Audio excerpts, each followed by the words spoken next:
Au cours des derniers mois, même avant la tragique collision en vol au-dessus de l'aéroport national de Washington, les gens se posaient des questions difficiles sur l'état de la sécurité aérienne aux États-Unis. Dans cet esprit, que signifie une fermeture du gouvernement pour l'aviation commerciale nationale? Oui, c'est déjà arrivé, mais le secteur peut-il vraiment se permettre cela maintenant alors que les systèmes de contrôle du trafic aérien sont censés être en pleine transformation? Voyons cela de plus près, d'accord? Maintenant, quand les gens entendent parler de fermeture du gouvernement, ils pensent généralement à la politique américaine, au budget ou à une autre forme de drame bureaucratique entre les deux partis politiques. C'est exactement le genre de sujet que je préfère normalement éviter sur cette chaîne, pour des raisons évidentes. Mais cela, sauf si cela nuit à la sécurité aérienne, ce qui est clairement le cas. Je n'aborderai ni les raisons ni les responsabilités de cette situation. Mais le fait est que de nombreux organismes publics dépendent du financement gouvernemental. Et donc, chaque fois qu'il y a une fermeture, surtout si elle dure plusieurs jours ou semaines, toutes ces fonctions essentielles vont tourner au ralenti. Il n'y a pas que le contrôle aérien et, plus largement, la FAA qui sont en jeu ici. Il y a aussi la TSA qui est responsable de la sécurité aéroportuaire et le NTSB qui enquête sur les accidents, tous dépendants du financement gouvernemental pour leur travail. Alors, voyons ce qui s'est passé jusqu'à présent. Le 1er octobre, une impasse budgétaire au Congrès américain a provoqué une fermeture du gouvernement, ce qui a entraîné l'arrêt immédiat du travail de milliers de fonctionnaires fédéraux américains. Cependant, cela excluait les employés à des postes clés comme le contrôle aérien et la TSA. Au contraire, ces pauvres employés devaient continuer à travailler sans être payés. Nous avons déjà vu cela. Ce n'est pas le seul arrêt de ce type ayant touché les États-Unis récemment. Le plus long arrêt de ce type était aussi le plus récent avant celui-ci. Le 22 décembre 2018, un autre désaccord budgétaire a entraîné un nouvel arrêt de 35 jours. Cette fois-là, de nombreux employés fédéraux ont également été mis en congé sans solde. Tandis que les travailleurs essentiels ont continué à travailler sans être payés, beaucoup finissent par arrêter et se déclarer malades à la place. Cela a finalement conduit plusieurs aéroports à devoir fermer des terminaux parce qu'ils n'avaient pas assez d'agents de la Transportation Security Administration pour traiter les passagers. Environ 20 jours après le début de la fermeture, la National Air Traffic Controllers Association, représentant alors 16 000 contrôleurs aériens, a poursuivi le gouvernement fédéral pour les avoir forcés à travailler sans salaire. C'était une période difficile pour tous. Ce n'était pas le seul procès de ce type concernant des employés essentiels. Mais il s'est avéré que les mises en congé sans solde des employés supposément non essentiels avaient également leurs effets à l'époque. Par exemple, durant cette fermeture, le NTSB a cessé d'enquêter sur plusieurs incidents et accidents d'avion.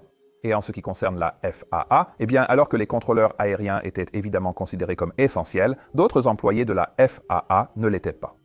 Aux alentours de la dernière fermeture, Delta Airlines avait prévu de commencer à utiliser ses tout nouveaux Airbus A220 qu'elle venait tout juste de commencer à recevoir à l'époque. Mais ils se sont finalement retrouvés dans l'incapacité de le faire car les employés de la FAA chargés d'approuver la certification de l'avion étaient tous en congé sans solde.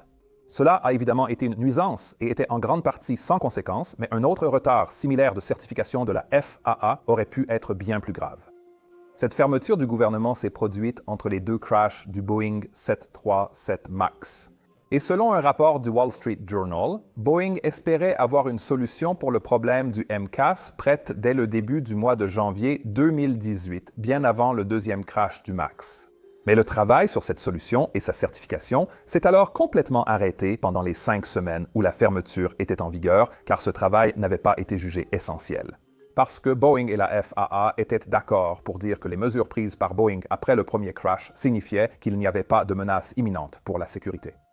Je tiens à préciser, la FAA et Boeing étaient en désaccord sur l'ampleur de la correction du MCAS. Donc, la date prévue, début janvier, pour l'approbation de cette correction était très probablement l'un de ces délais ambitieux et irréalistes que Boeing annonçait fréquemment à l'époque afin de rassurer ses clients et ses investisseurs. Il serait exagéré de dire que la fermeture a causé le deuxième crash du 737 MAX. Ce n'est absolument pas ce que je dis, mais ce détail montre à quel point les enjeux peuvent être élevés lorsqu'un tel événement se produit. Cela, c'est avant même d'examiner le contrôle aérien et son impact lors d'une fermeture. Voyons cela maintenant. Regardons le contrôle aérien. Lorsque nous comparons la précédente fermeture à l'actuelle, il faut garder une différence importante à l'esprit. L'infrastructure du contrôle aérien et son personnel aujourd'hui ne sont plus ce qu'ils étaient en 2018 et 2019. Vous vous souvenez du syndicat des contrôleurs aériens que j'ai évoqué, celui qui a poursuivi le gouvernement car les contrôleurs travaillaient sans salaire en 2019? Eh bien, à cette époque, il comptait environ 16 000 membres. Mais les pénuries liées à la pandémie ont fait que la FAA manque aujourd'hui d'environ 3 000 contrôleurs. Il n'y a donc qu'environ 13 000 contrôleurs disponibles aujourd'hui, et ces pauvres personnes déjà surchargées doivent maintenant se présenter au travail sans être payées. Donc, au moment où vous regarderez ceci, si rien n'a changé, ils auront manqué leur premier salaire le 14 octobre. Le secrétaire américain au transport, Sean Duffy, a aussi indiqué que dans certaines régions, les effectifs des contrôleurs aériens sont déjà réduits à environ 50% à cause des arrêts maladie. Les zones concernent des aéroports majeurs comme New York, Phoenix, Denver, Las Vegas et Burbank. Et alors que nous enregistrons ceci le 13 octobre, c'est la situation actuelle. Alors, qu'est-ce que tout cela signifie pour le transport aérien aux États-Unis? Et qu'en est-il de tous ces travaux d'amélioration qui avaient été annoncés avant tout cela et qui devraient résoudre tous les problèmes chroniques de l'infrastructure du contrôle aérien du pays? Eh bien, cela dépend vraiment à qui vous posez la question, car la façon dont cette histoire est rapportée varie énormément. Environ une semaine après le début de la fermeture, plus de 23 000 vols ont été retardés aux États-Unis. Cela s'est produit après que les compagnies aériennes ont annulé de manière préventive des centaines de vols depuis des hubs clés. Depuis, certaines compagnies aériennes ont en fait signalé moins de problèmes que prévu, mais elles se préparent tout de même à pire. Et les files d'attente dans les terminaux s'allongent de plus en plus. Il y a toutefois un contexte qu'il faut garder à l'esprit, parce que cette fermeture ne fait en réalité qu'aggraver un problème déjà existant. En réalité, avant même la fermeture, mon équipe et moi préparions déjà une vidéo sur le contrôle aérien aux États-Unis. Parce que le travail qui était déjà en cours est absolument stupéfiant. Pour la plupart des gens, le travail des contrôleurs aériens se déroule complètement en coulisses. Et beaucoup des termes que les pilotes et les contrôleurs utilisent pour communiquer ressemblent à du charabia total. Mais lorsque ce système commence à rencontrer des problèmes, il y a des termes qui entrent en jeu et que le public comprend très bien. Des termes comme incident, retard, déroutement et correspondance manquée. Et la demande de voyage aérien qui a explosé après la pandémie a révélé de nombreuses faiblesses dans ce système. En mai 2025, le secrétaire américain au transport a annoncé que la FAA moderniserait la machinerie derrière ses communications radio. Imaginez un suivi des avions plus efficace que l'ancien radar, l'envoi d'autorisation par message texte plutôt qu'à la radio, et des outils intelligents aidant à planifier et séquencer les arrivées avant la formation de goulets d'étranglement.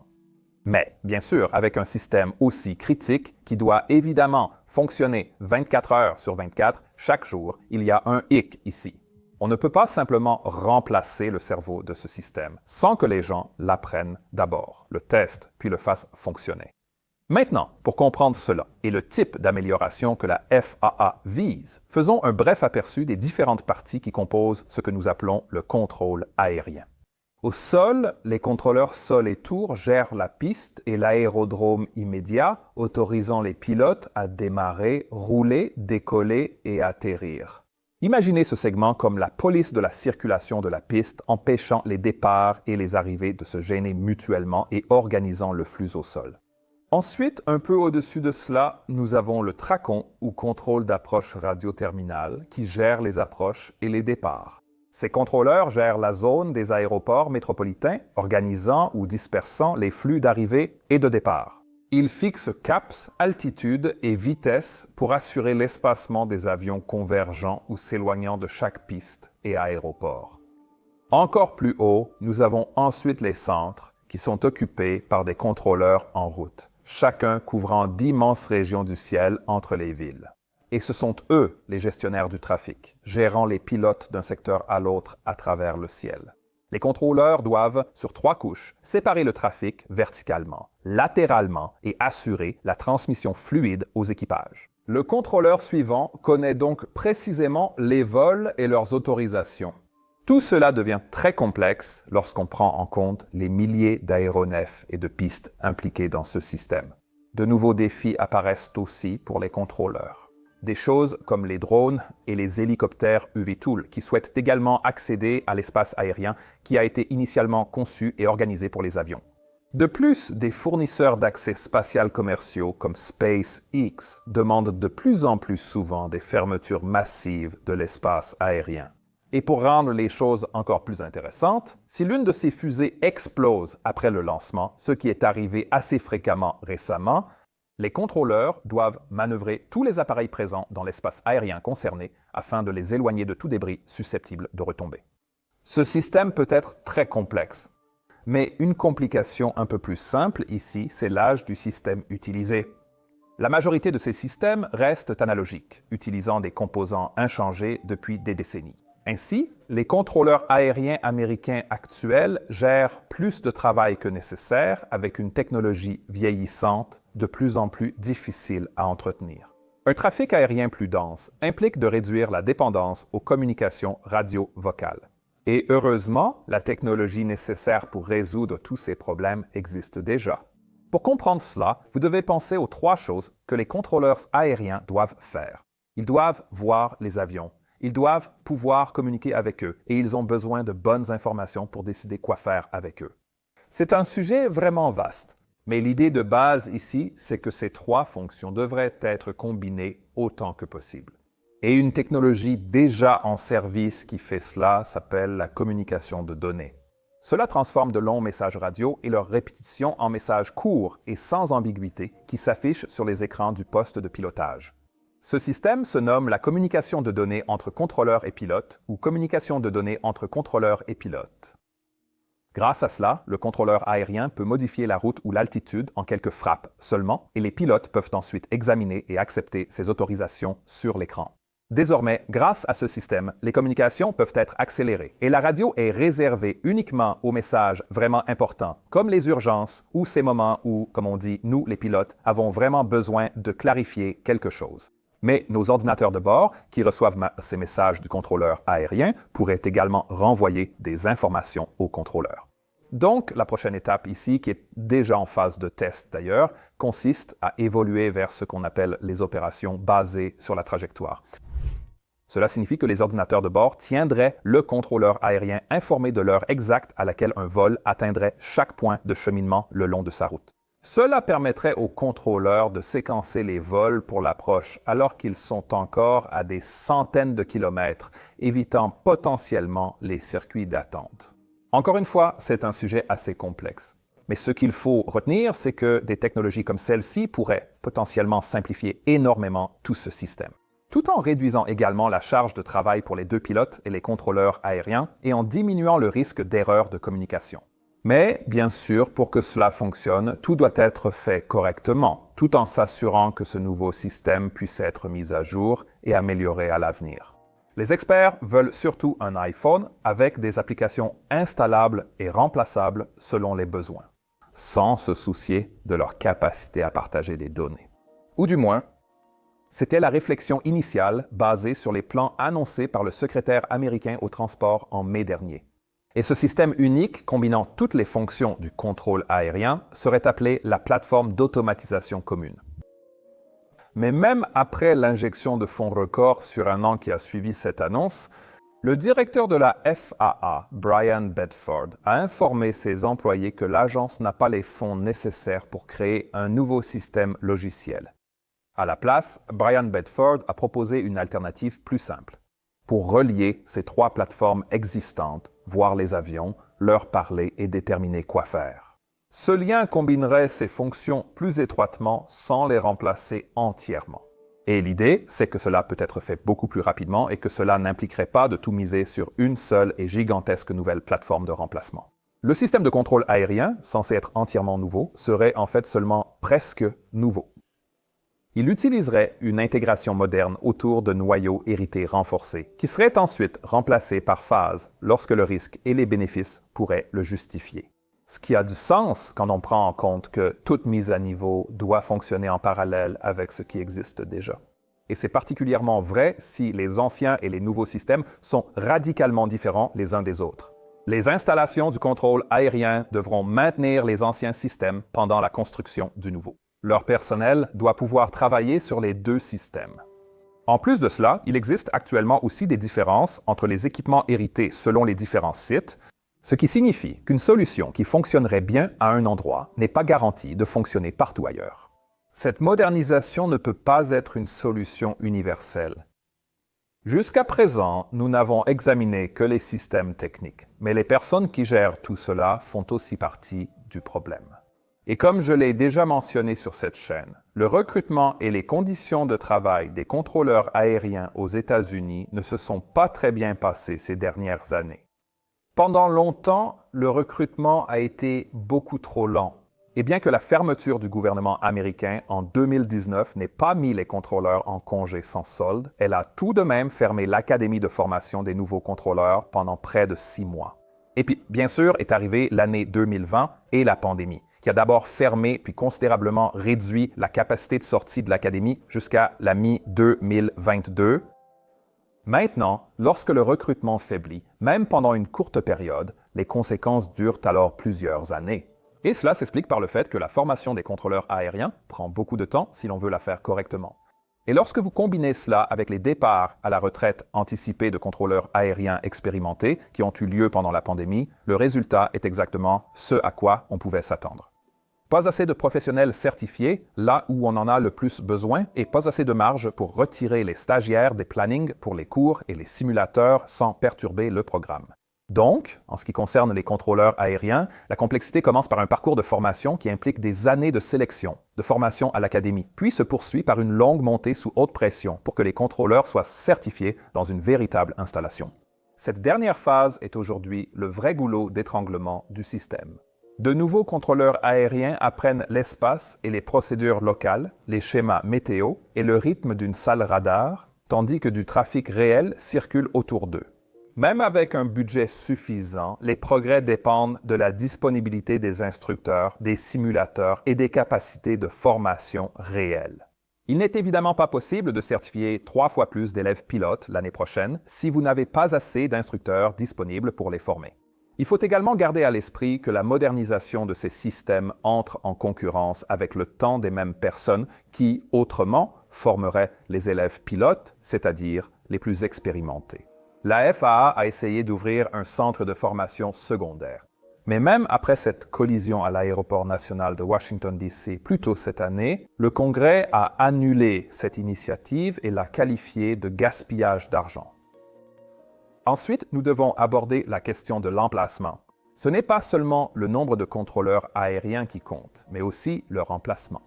Certaines installations entraînent un coût de vie élevé, des trajets compliqués, des conditions météo extrêmes ou sont difficiles à exploiter. La région de New York illustre bien ce point. C'est l'espace aérien le plus complexe surveillé par la FAA et l'un des plus difficiles à doter en personnel.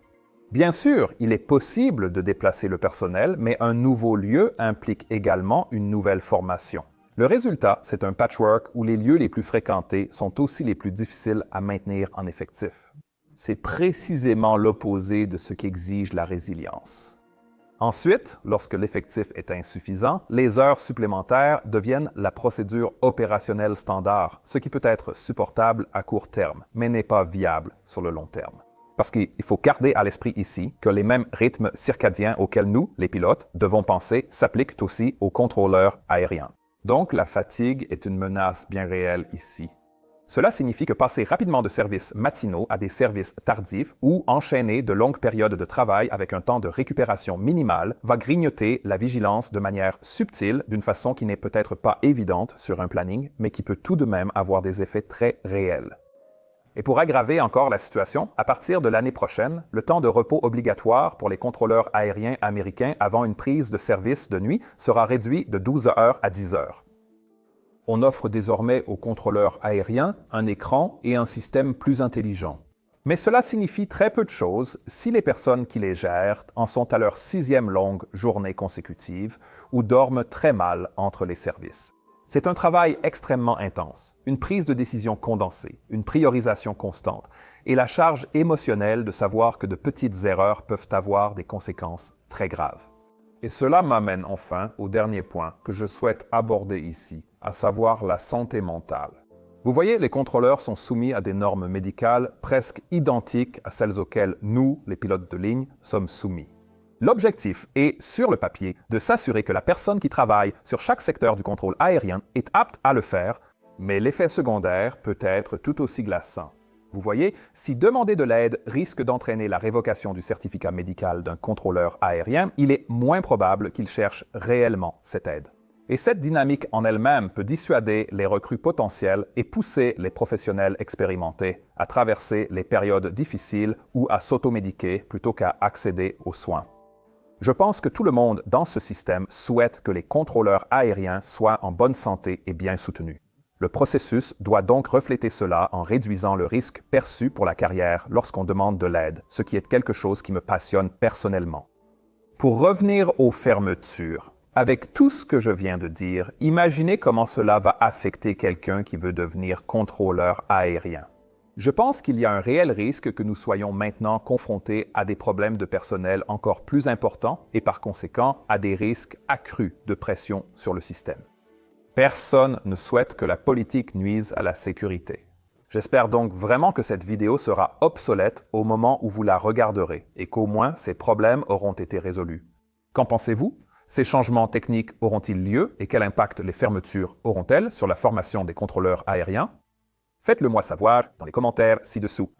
Je suis Peter Hernfeld, bienvenue sur Montour Now. Passez une excellente journée et à la prochaine. Au revoir.